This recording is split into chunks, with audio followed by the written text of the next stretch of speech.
أما الكذب والتقية والتلون والنفاق باسم مصلحة الدعوة فحدث عن ذلك ولا حرج، فتلك أخلاق دولة الإخوان، وكل موقف وكل حدث له مبرراته، ومبرراته معدة في صلاة الفجر لما علم فيه الحرج بالليل، وإلا فالإنكار أو السكوت. وأسرع ما يملكه الإخوانجي فرارا من الحرج أن يقول لك عندما يريد الحيادية إنه ليس بإخواني، وتلك الصور عندهم كثيرة جدا، أن يكون حياديا أنه ليس بإخواني.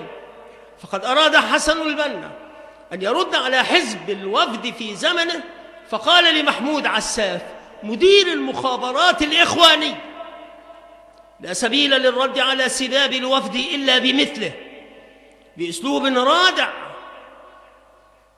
بأسلوب مقدع، بأسلوب منحط، بأسلوب راضع، بشرط ألا يمس تاريخ وأدب الإخوان.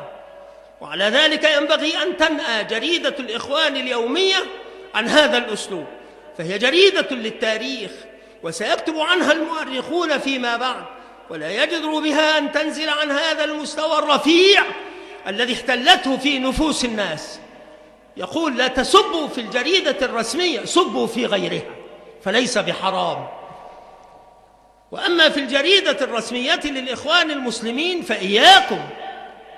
وعندما وقعوا في الفخ وتم اكتشاف أمرهم قال لهم: إني وإن وافقتكما موافقة تامة في وجوب محاربة الحزبية والاستعمار ومقاومة المبادئ الهدامة الفاسدة كائنة ما كانت، فإني لا زلت أخالفكما في الأسلوب على الصورة التي رأيتها في الكشكول الجديد.